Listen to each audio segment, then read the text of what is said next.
Hi everybody. I've been thinking really hard about why you're here. Of course, theoretical physics is awesome, but in my experience that opinion is, sadly enough, not widely shared among the general population.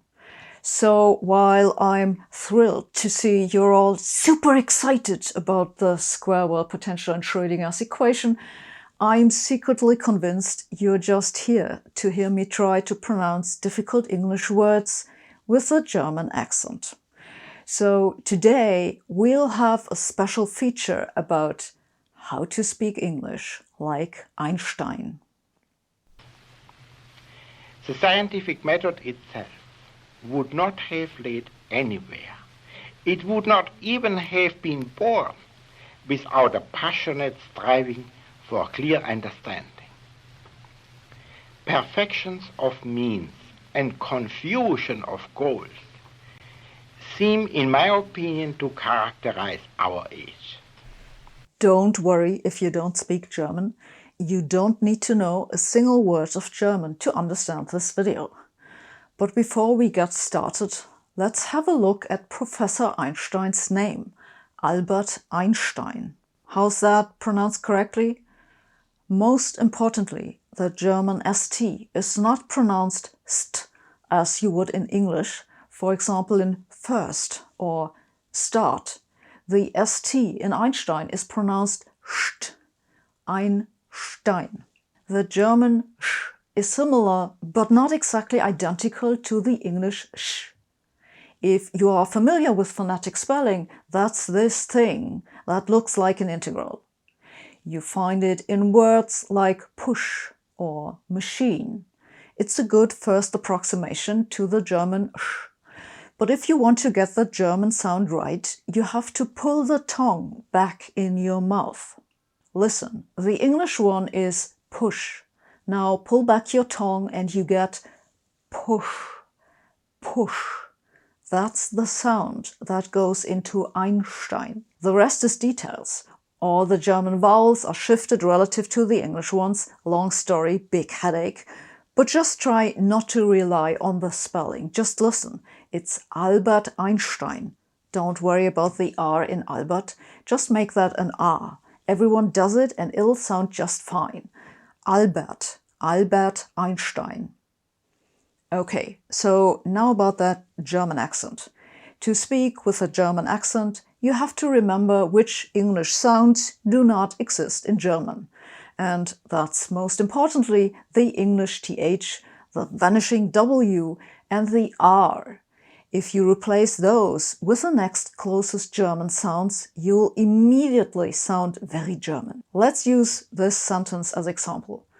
I remember in February we were still thinking that this would be over relatively soon. I hope I pronounced this correctly. Here's the first step to a German accent. Replace all the THs, the th, with a Z. Why a Z? Because that's what comes out if you put your tongue in the wrong place. That's what you mean, that's what it sounds like. So you replace this with this and either with either, therefore with therefore, and so on.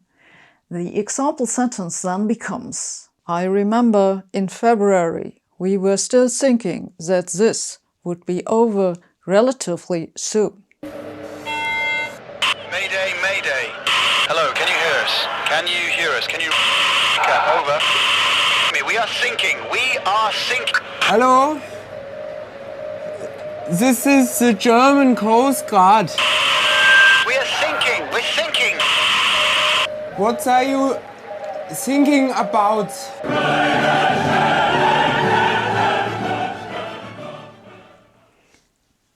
German humor. Second step. The vanishing W, as in what or wonderful. That sound doesn't exist in German either, so you make it a V. What becomes what. Wonderful becomes wonderful. Would becomes would, and so on. With that, our example sentence now sounds like this. I remember in February we were still thinking that this would be over relatively soon.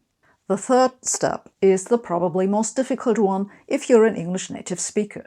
It's to replace the English R with the German R. The German R is a short rolling R. Think of a happy cat. It's purring. It goes comes from the back of your throat, like if you're snoring. Try that. I'll wait. Excellent. Now you launch from that into a word. Let's take the word right. Right. Right. Right. There you have it. It sounds very German, doesn't it? We don't in German actually do a lot of rolling with the R, so don't make that too long. Right. Also, don't trill the R at the top of your tongue like in trust me. No, don't do that. It should be trust me. Some more examples. Friend becomes friend.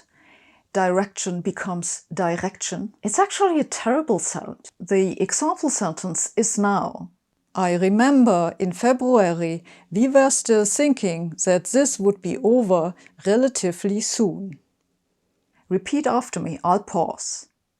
I remember in February we were still thinking that this would be over relatively soon. Great, you're awesome. Have fun with your Einstein English. Don't forget to subscribe and check my Patreon page for more content. Thanks for watching.